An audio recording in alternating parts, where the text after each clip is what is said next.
Struktur dan fungsi sistem peredaran darah pada manusia.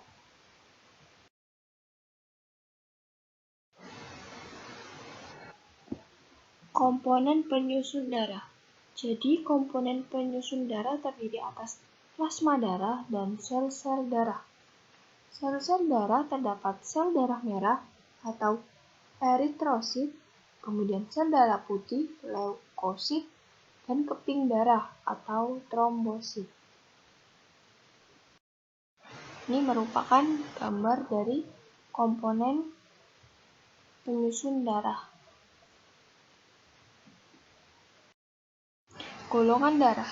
Golongan darah terdapat 4 macam, yaitu golongan darah A, golongan darah B, golongan darah AB, dan golongan darah O. Golongan darah A apabila eritrosit atau sel darah merah seseorang mengandung agglutinogen A, sedangkan plasma darahnya mengandung agglutinin B atau anti B, maka orang tersebut bergolongan darah A. Golongan darah B apabila eritrosit seorang mengandung agglutinogen B, sedangkan plasma darahnya mengandung agglutinin A atau anti A, maka orang tersebut bergolongan darah B. Golongan darah AB apabila eritrosit seorang mengandung agglutinogen A dan agglutinogen B, sedangkan plasma darahnya tidak mengandung agglutinin, maka orang tersebut bergolongan darah AB. Golongan darah O apabila eritrosit seseorang tidak mengandung agglutinogen, sedangkan plasma darah mengandung agglutinin A dan agglutinin B, maka orang tersebut bergolongan darah O. Alat peredaran darah manusia.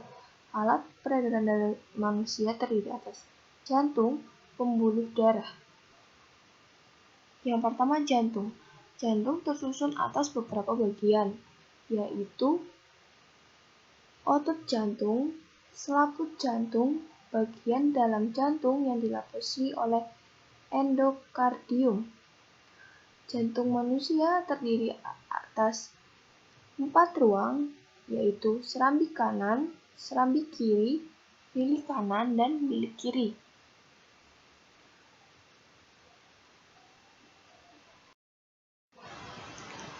Pembuluh darah.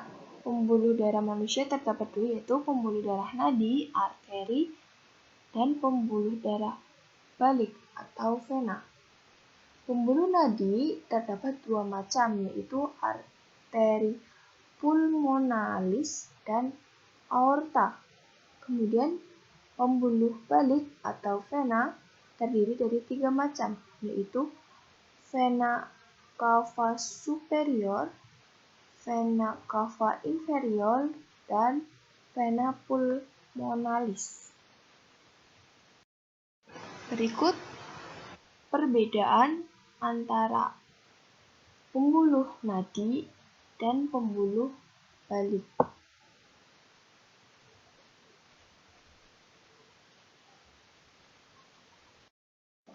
Kemudian, mekanisme peredaran darah. Jenis-jenis peredaran manusia terdapat 2 macam, yaitu peredaran darah kecil dan peredaran darah besar. Peredaran darah kecil dimulai dari darah dari jantung, kemudian ke paru-paru, dan kembali lagi ke jantung.